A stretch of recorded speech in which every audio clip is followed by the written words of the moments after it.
유튜브로 가능하다 스카이대학원. 안녕하세요, 스카이대학원의 스카이 강쌤입니다. 오늘 이 시간에는요, 이번 2023년 전기 대학원 면접 어떻게 준비해야 합격할 수 있을까에 관련된 주제로 제가 오늘 내용을 다루고자 합니다. 그리고 특히 두 가지 부분의 분류에 대해서 제가 설명을 드릴 겁니다. 자, 오늘 문과, 이과에 대해서 제가 다 설명을 드릴 거기 때문에 집중해서 이 영상을 보셨으면 좋겠습니다.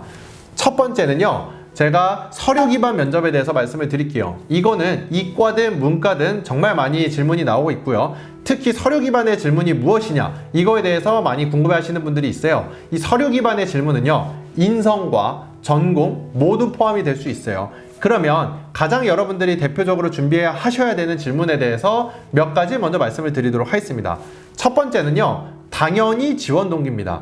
여러분들이 이 대학원을 지원을 하는 데 있어서 내가 여기를 왜 지원하게 되었는지 그 지원 동기가 사실 너무나 중요해요. 대학원은요, 단순히 학부처럼 가야 된다고 생각하기 때문에 가는 게 아니라요, 교수님들 입장에서는 너는 학부에서 느낀 그런 학습적인 부분들을 더 심화해서 연구자가 되기 위해서 혹은 논문을 더 써보기 위해서 대학원에 지원을 하셨다라고 생각을 해요. 여러분들이 그런 마음을 갖고 지원을 안 하셨을 지언정, 따라서 여러분들이 지원하는 대학원의 교수님들은 그러면 우리 경영학과 일반대학원, 우리 바이오대학원, 우리 재료대학원, 신소재대학원, 우리 컴퓨터공학과 대학원, AI대학원 왜 너희가 그럼 추가적으로 지원을 했어? 라고 했을 때 여러분들이 그 답변을 정말 신중하게 잘 준비를 해주셔야 하고, 그 답변에 대한 것도 제가 앞서 말씀드렸다시피 교수님들은 연구자, 논문에 대한 이슈가 있기 때문에요, 단순히 이 대학원을 통해서 취업 잘하겠다 이런 식으로 1차원적으로 얘기하시면 아무도 좋아하실 교수님이 없겠죠. 당연히 결국 목표가 취업이지만 말이죠. 다음으로는요, 장래계획에 대한 이슈가 있습니다.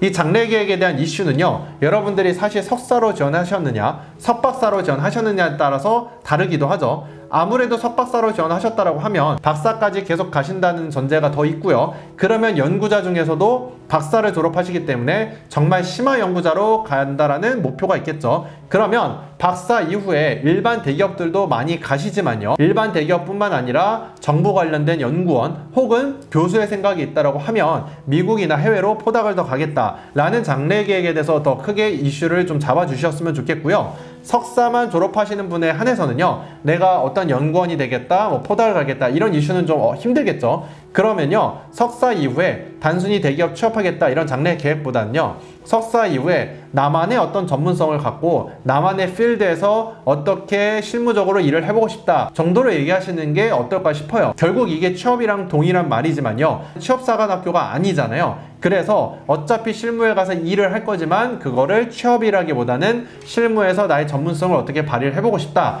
라는 말로 잘 풀어내시기를 저는 추천을 드리고요. 그 외에 다른 면접에 대한 답변을 어떻게 해야 하는지 가이드는 저한테 좀 더 추가적으로 연락을 따로 주시면 그거에 대해서도 또 잡아드리도록 하겠습니다. 다음으로는요, 서류 기반의 이런 인성적인 부분뿐만 아니라 전공적인 부분에 대한 것도 있죠. 특히 이거는 이과 쪽에 더 많이 있을 거예요. 근데 그게 어디서 나오느냐? 서류에서도 학업계획서에 나옵니다.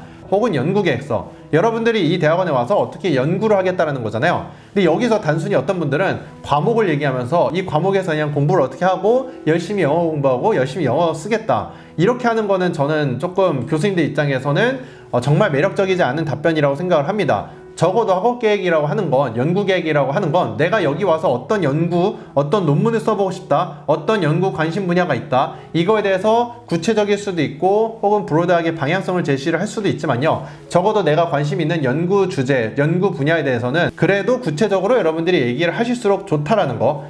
예를 들면 딥러닝을 활용한 어떠한 데이터를 분석을 해서 나만의 어떤 결과물을 내겠다라고 하시면 거기에 관련된 아마 개념들을 여쭤보실 거예요. 딥러닝 안에 있는 개념들을 물어보실 수 있고요. 거기에 대해서 데이터를 어떻게 활용할까지에 대해서 얘기를 하실 수도 있고요. 특히 그런 건 연구 방법론적으로 들어갈 수도 있겠죠. 그럼 넌 여기서 어떤 연구 결과를 예측하느냐 이런 부분들로 물어볼 수도 있어요. 따라서 서류 기반의 인성, 서류 기반의 전공은요, 충분히 내가 쓴 거 안에서 나오기 때문에 이거는 대비가 그래도 수월하다는 거, 여러분들이 이 정보원을 꼭 잘 활용을 해주셨으면 좋겠습니다. 그리고 크게 두 번째 제목에서 아예 전공 면접을 볼 때입니다. 이건 서류 기반이 아니라요, 말 그대로 전공을 물어보는 경우죠.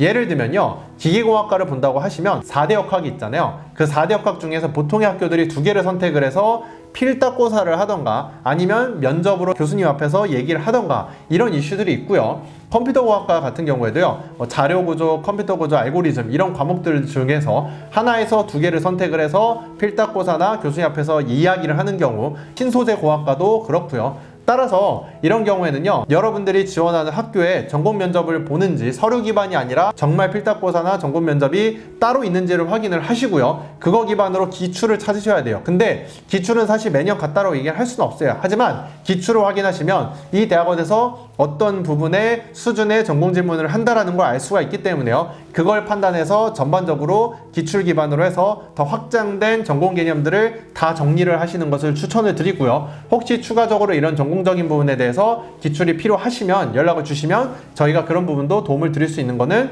열심히 돕도록 하겠습니다. 네, 오늘 이 시간에는요, 이 영상이 나온 시점이 서울대학교 대학원 면접은 다 끝났고요. 고려대도 거의 이제 끝나거나 하는 데도 있고 연대는 남은 학교들이 좀 있어요. 그래서 이 면접을 보실 때 도움이 되셨으면 하는 바람에서 전체적으로 말씀을 드렸습니다. 지금까지 스카이대학원의 스카이 강쌤이었습니다. 감사합니다.